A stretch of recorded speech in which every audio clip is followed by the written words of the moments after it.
삼각함수의 활용, 사인 법칙 해가지고 나오는 애가 있는데 지금부터 제가 증명해 드릴 테니까 잘 보시자.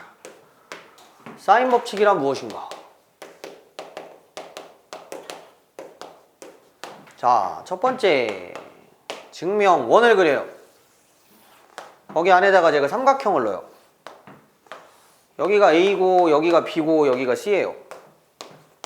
원의 중심에서 꼭지점까지를 연결하면 걔가 자 외접원의 반지름이 되는데 수학에서 외접원 반지름은 라지알이라고 표현을 해요. 알겠죠?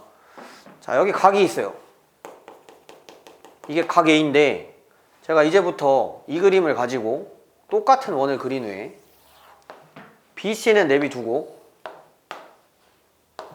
자, 여기 원의 중심이 있었는데 이렇게 이으면은 이 빨간 선이 지름이 되는 거고 이렇게 이으면은 지름이 만드는 원주각은 90도기 때문에 여기가 90도가 되는 거고 여기다가 뭘 집어넣을 수 있냐면 A'을 집어넣을 수가 있는데 아시겠지만 동일한 원에서 똑같은 현이 만드는 원주각의 크기는 같다고 중학교 3학년 때 배워요. 아셨죠? 그래서 각의 위치가 이동되었지만 저기 나와 있는 각 A하고 여기 나와 있는 각 A'의 크기는 어떻다? 똑같다는 얘기예요. 알겠죠?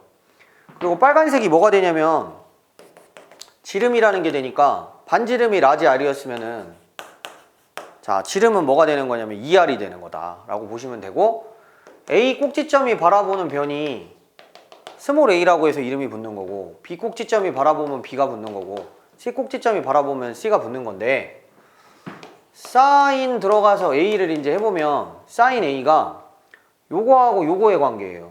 그래서 2R분의 뭐가 나오게 되는 거냐면 A가 나오게 된다. 자, 2R하고 사인 A는 서로 간의 위치를 교환할 수 있어요.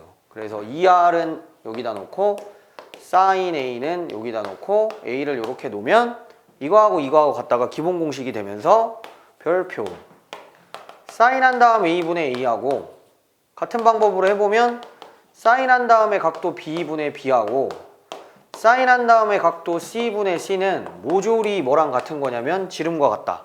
이게 사인 1법칙이에요. 알겠죠? 어렵지 않죠? 그죠? 쉬워요. 오케이. 그냥 그리고 이거 외우시면 되는 거예요. 자, 그리고 변형식이 있어요. 어떤 변형식이 있느냐? 변형식은 여러분 별거 아닌 게 A라는 아이하고 B라는 아이하고 C라는 아이를 가지고 여기 분모에 있는 사인 A를 위로 올려본 거죠. 그럼 2R 곱하기 사인한 다음에 A가 되는 거고 2R 곱하기 사인한 다음 B가 되는 거고 2R 곱하기 사인한 다음 뭐가 되는 거냐면 이렇게 C가 되는 건데 비율을 보자는 거예요. A라는 변과 B라는 변과 C라는 변의 비율이 우변 대 우변 대 우변이랑 같을 텐데 똑같이 2R이 곱해져 있으면 우리는 약분이라는 걸 알 수 있으니까 변 A와 사인 A 변 좀 발음은 그런데 B와 변 B 자 사인한 다음에 각도 B 아 착잡하네요. 그죠? 네 사인 C 이렇게 해서 서로 간의 비율이 같은 거예요. 아시겠죠? 네. 사인 법칙 여기까지 설명해 드렸는데 저거 이제 요거 하나 암기하셔야 되고 요거 하나 암기하셔야 되고 어떤 문제에서 사인 법칙을 쓰는지까지 이해하시면 제가 문제 하나 풀어드리고 쉬는 시간 갖겠습니다. 자, 이쪽으로 오시라.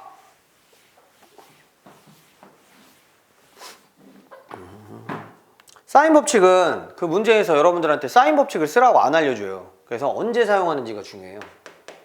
언제 쓰니? 두 가지 경우에서 쓰는데요. 첫 번째는 외접원이 등장할 때. 자, 이때 많이 사용하고 두 번째는 변 하나하고 플러스 마주보는 각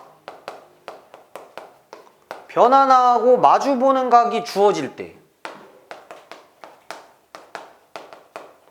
자, 대표 케이스가 이거 두 가지다 여러분. 그래서 이 해당하는 문제나 이 내용에 해당하는 문제는 사인 법칙을 쓴다라고 인식하고 있으면 돼요.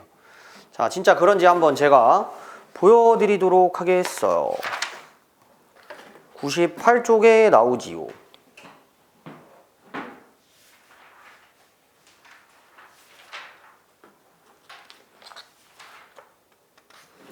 780 몇 번을 할 거냐면 6번을 대표 문제를 보여드릴게요. 지우시고. 여러분 있잖아요. 내일 수업이 없잖아요. 알죠? 3일절이라 주간평가 오늘 가져가야 돼요. 저기다 다 내놨으니까. 알았지? 자, 우리 여러분들이 뭐 열심히 하시니까. 아, 고1 때문에 골치 아파 죽겠어요. 항상 고1 때문에 골치 아픈데 고1은 막 저기 붙어 있는데 미응시가 막 한 절반 넘고 그래요. 애들이 시험을 안 봐, 쟤네는. 자, 786번. 짜자자잔. 삼각형 ABC에서 변 B는 8이고 각도 B가 45다. B가 8인데 각도 B가 몇 도라고 나왔냐면 45도라는 건 케이스 몇 번에 해당하는 거냐면 2번에 해당해요. 변하고 마주보는 각이 나온 거거든요. 이해가셨죠? 그러면 여러분들이 일단 여기는 지금 기하 파트니까 무조건 그림이 들어가야 돼요. 그래야 내가 이해가 잘 가거든요. 여기가 45도인데 아 여기가 8이라고 나왔구나. 그리고 이제 C가 75도인데 아마 C 갖고선 뭘 풀으라고는 안 나올 것 같아 제 생각에. 왜냐면 45도하고 75도하고 더하면 몇 도죠? 120도잖아요. 그러니까 삼각형 내각총합은 180이니까 이게 60도고 A 꼭지점이 바라보는 변은 A니까 아마도 문제에서 A를 물어보겠죠. 이게 특수각이니까.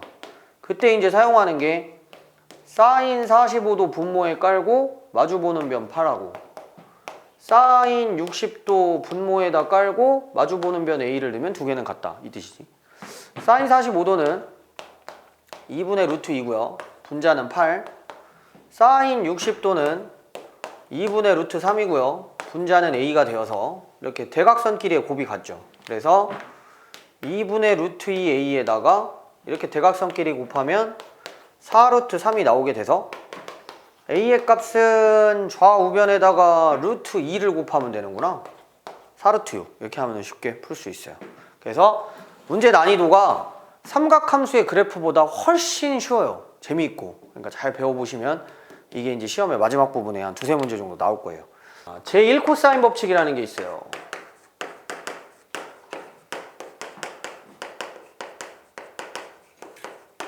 선생님 중요한 거군요. 아니요, 별로 안 중요해요. 제1코사인 법칙은 중요하지 않기 때문에 여러분들 책에도 없는 거예요. 제1코사인 법칙의 역할은 제2코사인 법칙의 증명 과정에만 쓰이기 때문에 제1코사인 법칙은 그러니까 정류장 같은 거예요. 제1코사인 법칙이라는 건 뭐냐면 삼각형이 이렇게 있는데 여기를 A라고 잡고 여기를 B라고 잡고 여기를 이렇게 C라고 잡았을 때 제가 여기다가 이렇게 직각 두 개를 넣으면 직각삼각형 두 개가 나오는 걸 확인하실 수가 있어요. 바라보는 변이 A가 될 테고 바라보는 변은 C가 될 테고 바라보는 변은 B가 됐겠죠. 자, 이때 A라는 아이가 제가 빨간 색깔로 덧칠하는 이 아이하고 녹색으로 덧칠하는 이 아이의 합산으로 지금 되어 있는 거예요. 맞죠? 그래서 제가 그냥 거기다가 이름을 줄 거예요. 이름을 뭐라고 줄 거냐면 이건 라지 X고 이건 라지 Y 뭐 이런 식으로 줄게요. 그럼 여기 각도가 있는데 잘 보셔야 돼요. 자, 별표하는 삼각형 보세요. 스몰 c분의 라지 X라고 하면 요 변하고 요 변의 관계가 코사인 관계에 있죠 지금. 그래서 코사인 B가 돼요. 자, 그러면은 라지 X는 변 C를 싹 올려주니까 C 곱하기 코사인 한 다음에 B가 되는 거군요. 다시 자, 요쪽 직각삼각형에서 생각을 해보면 요 B하고 Y가 코사인 관계에 있어요. 그래서 B분의 한 다음에 라지 Y를 하면 걔가 각도 코사인 C를 만나게 되는 거예요. 이렇게. 그래서 이제 Y는 어떻게 되는 거냐? B가 싹 올라가면 B 곱하기 코사인 한 다음에 라지 C 이렇게 되는 거죠. 그래서 스몰 a가 라지 x와 라지 y의 합이기 때문에 이렇게 하면 돼요. c가 있고 곱하기 코사인 c 밑에 있는 각도 여기다 넣어주고 이렇게. 자, b가 있고 코사인 b 바로 아래 떨어져 있는 각도 c를 넣어주고 이렇게 해서 두 개 합하면 a가 나온다가 제1코사인 법칙이 된다. 이해 갔죠? 예. 반응들이 없어요. 이해 갔죠? 네. 됐죠? 왜 써있잖아요. 이거라면 이거 C 코사인 B, B 코사인 C 써있잖아요. 그러니까 두 개 합하면 되는 거라고 이렇게. 그러면은 제1 코사인 법칙은 이것만 있는 게 아니고 A하고 B하고 C에 대해서 여러분들이 다 만들어낼 수가 있는데 A는 방금 알려드린 대로 C 곱하기 코사인 B에 B 곱하기 코사인 한 다음에 C인 거고, 여기서 이제 여러분들이 공식을 어떻게 할 수 있냐면은 센스 있게 외울 수 있는 게 변 A가 등장하면 여기엔 A가 한 번도 안 나와요. 그죠? 그럼 변 B가 이렇게 등장하고 나면 여기에 이제 쓰이는 애들이 A 한 다음에 코사인 A가 아니고 각도 C가 들어가고, 변 C가 들어가게 되면은 각도가 C가 못 들어가니까 A가 들어가고, 이렇게 하면은 저렇게 굳이 안 해도 그냥 외워지잖아요. 그죠? 자, 여기가 C죠? 그럼 내가 여기다 A 쓰고 싶으면 코사인 한 다음에 각도는 B 넣어야 되고, B 넣고 싶으면 코사인 한 다음에 각도는 A를 넣어야죠. 그래서 이렇게 만들어낼 수가 있는 거예요. 알겠죠? 자, 이러고 나서 이제 어떻게 하는 거냐, 얘네 세 가지를 가지고선 여러분들이 해야 될 게 있는데 그게 제2 코사인 법칙이야. 그래서 지금 거기 보시면은 제2 코사인 법칙이 100쪽 상단부에 나오죠. 거기다가 빨간 색깔 펜 같은 거 있으시면 그거 진짜 무조건 외워야 돼요. 제2 코사인 법칙 모르면 미적분도 안 되고 기하도 못 해요.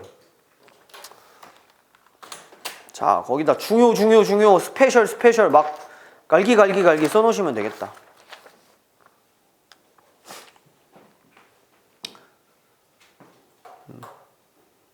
자, 이제 증명할게요. 제2 코사인 법칙 갑니다. 제1 코사인 법칙은 문제 풀 때 별로 쓰질 않아요. 별로도 아니고 거의 안 쓰죠. 여기다가 A를 곱하세요. 여기다 B를 곱하세요. 여기다 C를 곱하셔서 요 식에다가 A 곱한 거에서 빼고 빼는 거예요. 맨 상단에 있는 공식에서 두 번째랑 세 번째를 빼는 거예요, 여러분들. 알겠죠? 곱한 다음에. 자, 그럼 일단 곱해놔야지. 아, 곱하는 걸 내가 그냥 여기다 하면 되지. 왜? 귀찮으니까요. 자, 여기다 A제곱, B제곱, C제곱. 그럼 이제 다 A를 곱해야겠지? AC. 그 다음에 AB. 자, AB인데 AB. 자, 여기는 BC. 자, 여기는 C 곱하니까 CA. 여기는 BC. 그리고 내가 어떻게 한다고 했냐면 맨 윗줄에서 두 번째랑 세 번째 걸 뺀다 그랬어. 자, 그러면 어떻게 되느냐, A의 제곱에 마이너스 B제곱에 마이너스 C제곱이 생기고, 여기 보면은 AC 코사인 B가 있는데 여기에 AC 코사인 B가 있어. 그러니까 이거하고 이게 날아가 버려. 빼버리니까. 자, AB 코사인 C가 있는데 AB 코사인 C가 있어서 이 줄에서 이 줄을 빼면 이거하고 이게 날아가 버려. 그리고 이제 이 두 가지가 남았는데 마이너스 때문에 부호가 바뀌는 거야. 근데 이게 두 개 똑같이 생겼지. 그러니까 마이너스 2BC 한 다음에 코사인 뭐가 되는 거냐면 A가 되면서, 좌변에 있는 거에서 A제곱을 남기면 나머지 걸 넘기면 B제곱에 더하기 C제곱에 마이너스 2BC 곱하기 코사인 한 다음에 A, 그래서 제2 코사인 법칙이 하나가 만들어지는 거고. 자, 만약에 이쪽이 B제곱이면 여러분들 보시면 알겠지만 여기서 A가 나오면 이쪽에서는 각도에서만 한번 A가 나오지 전혀 A가 나오질 않아요. 그러니까 여기가 만약에 B면 A의 제곱에 플러스 C 한 다음에 제곱에 마이너스 2AC 들어가고 코사인 들어가서 맨 좌변에 있는 각도 B에 해당하는 걸 여기다 넣으면 공식이 만들어지는 거예요. 알겠죠? 외우기 쉽죠? 뭐 이렇게 되는 거라고. C제곱은 A제곱 더하기 B제곱에 마이너스 2AB 곱하기 코사인, 왼쪽 탁 째려보면 C니까 C 집어넣으면 된다. 그래서 거기에 따따따딱 이렇게 나와 있는 거지. 자, 설명은 이제 끝났고 여러분들과 이제 문제를 풀어볼 텐데, 아, 그리고 이것까지 하자. 그냥 다음 시간에 다시 설명하겠지만 변형식이 있거든요. 변형식이 그 오른쪽 라인인데 변형식 별거 아니에요. 변형식이 뭐냐면 원조가 이건데 원조에서 얘랑 얘를 넘겨요. 그러면 A제곱에 마이너스 B제곱 마이너스 C제곱이 되죠. 그리고 나서 얘네 둘이 넘긴 다음에 요걸로 나눠요.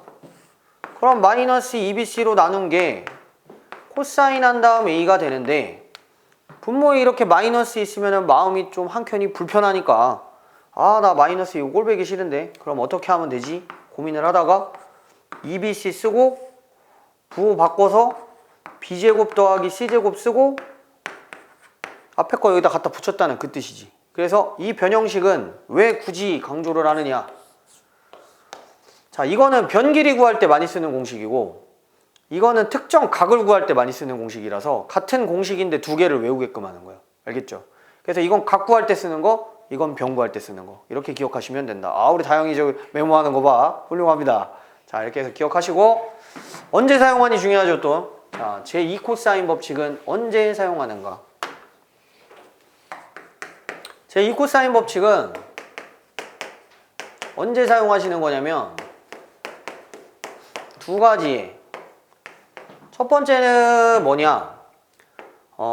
두 변과 끼인 각이 주어지면서 그 끼인 각을 마주보고 있는 변을 구하라고 할 때.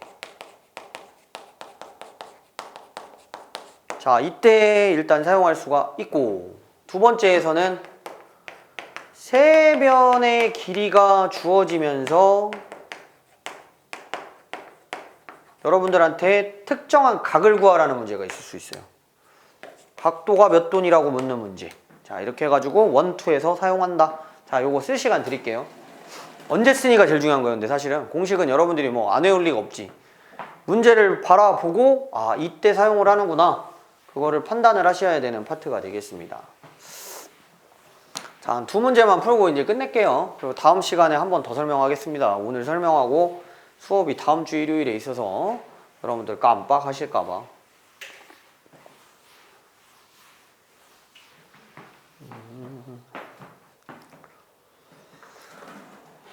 자, 우리 여러분 그러면은 제가 801번 들어갈게요. 801하고 804하고 끝낼게요. 잘 봐요. 삼각형 ABC에서 A하고 C가 있는데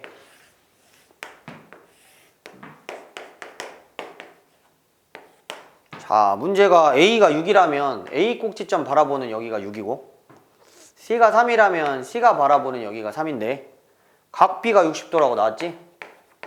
자, 몇 번 케이스? 1번 케이스가 되는 거야. 두 변과 끼인 각이 주어질 때 상대 바라보고 있는 나머지 변 길이 하나를 구하라는 이런 문제. 이게 대표 케이스고 선생님 근데 삼각형 ABC의 외접원의 넓이를 구하라는데요. 자, 한 문제에서 코사인 법칙만 나오는 게 아니라 배웠던 법칙이란 법칙은 다 쏟아져 나와요. 그러니까 여러분들이 일단 x를 구하시면 60도가 바라보는 변이 x이기 때문에 이걸 뭘로 정의할 수 있냐면 2r로 정의할 수 있죠. 사인 법칙을 또 사용을 하는 거예요. 그러니까 x만 알면 2r을 아니까 외접원의 넓이는 당연히 구할 수 있는 거잖아요. 그러니까 일단 x를 구해야 되겠죠. 그죠? x 구하는 공식은 어떻게 하느냐? x제곱 딱 놓고 3제곱 6제곱 마이너스 2 곱하기 3 곱하기 6 곱하기 코사인 60도 방금 전에 가르쳐 드렸던 그 공식을 쓰시면 x값이 쉽게 나오죠. 9 더하기 36이고 코사인 60도가 2분의 1이 오니 마이너스 18이 되는구나. 그럼 여기서 27이 나오는구나.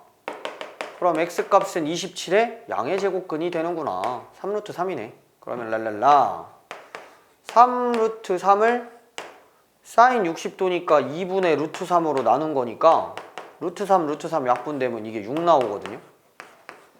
그래서 라지 R에 뭐가 들어가게 되는 거냐면 3이 들어가게 되니까 외접원 넓이는 굿바이 집에 가라는 얘기가 아닙니다 여러분. 자, 한 문제 남았어요. 9파이가 나오게 되는. 설마 원의 넓이를 구하는 공식을 모르는 건 아니죠? 파이 R 제곱이니까. 그래서 정답은 굿바이 이렇게 해서 나오게 되는 거고